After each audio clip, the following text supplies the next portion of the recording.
again, Sarah. Hi. I think this is a good time to talk about the creation of anything, whether it's a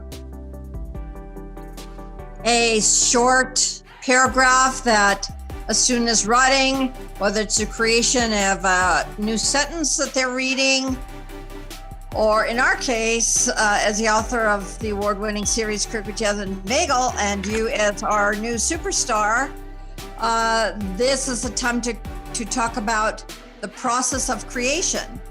I've been in the school systems for a long time, both in Rhode Island and here in El Paso, Texas. And I've noticed this past year during COVID that kids are having a more difficult time using their critical thinking skills, that is the thinking process of how to solve a problem, as well as reading. This is a very difficult time for readers because I've just recently come across a sixth grader who cannot read at all, meaning they do not know phonics and they do not know how to put the sounds together to make a word, so to create a word.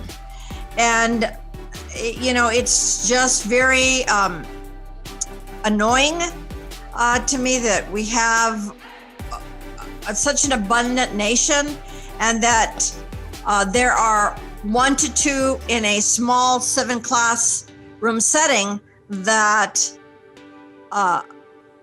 where the students are not able to read.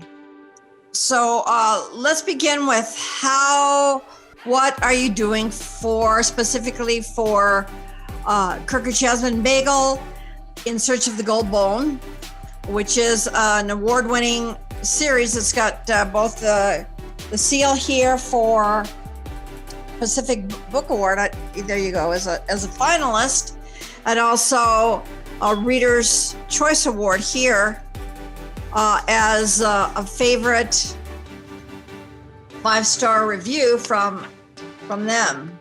Here, as you can see here. So how are you thinking of the creation or creative process? What does that mean to you?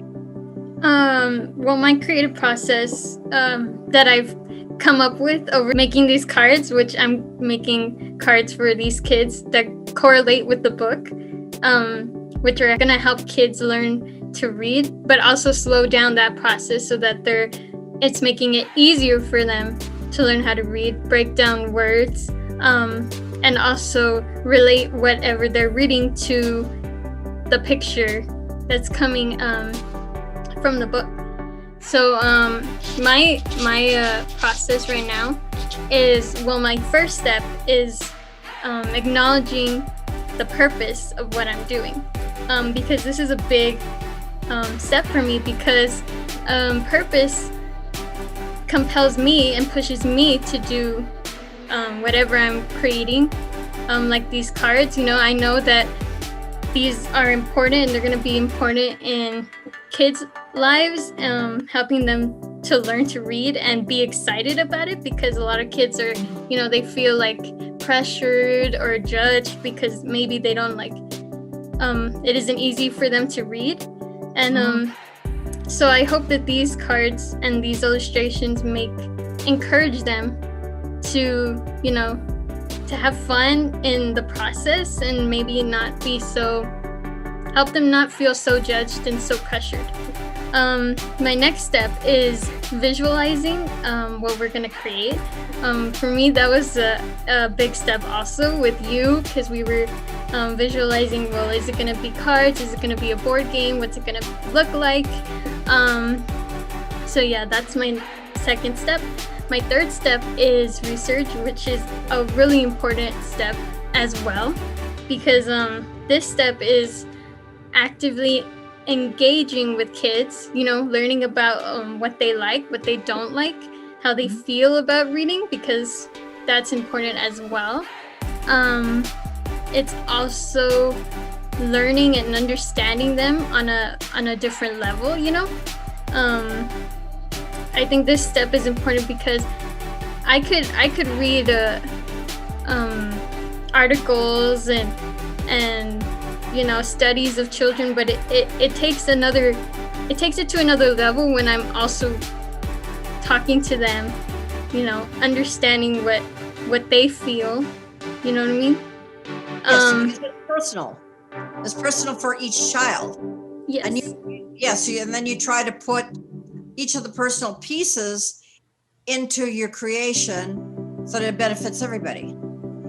Yes, ma'am. And then my next step is experimenting. This step is just, drawing out rough drafts, making decisions like, is it going to be done digitally, or is it going to be a freehand drawing? Is it going to be how big is the card going to be? These little things, experimenting with each, thing to know which one looks the best, which one's going to be more appealing to their eyes, rather than just mine or to an adult's eyes. Different things like that. And yeah, sometimes in this step, things might not come out as good, or I might not like something, but that's all about being creative, essentially, right? Making mistakes and learning about what's good and what's not, and that's that step. Then my last step is it's just creativity. This is where I already know where this is going, which path I'm taking with the cards, and this is the step where I can make changes in a organized way and be creative, put my own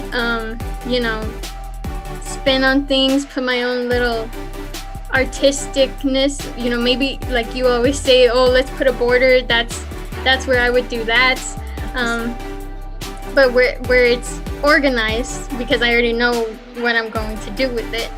It's just making it even better and bringing it to another level. So again, thank you, Sarah Sapien, as a new creator of cards, reading cards that will help students love to read, or even begin reading, because it's a first step before they actually jump into loving to read. It's having them understand that the process of reading takes time, and there are different steps toward reaching that goal. So thank you, Sarah, for the creation and your discussion of the process. Thank you very much.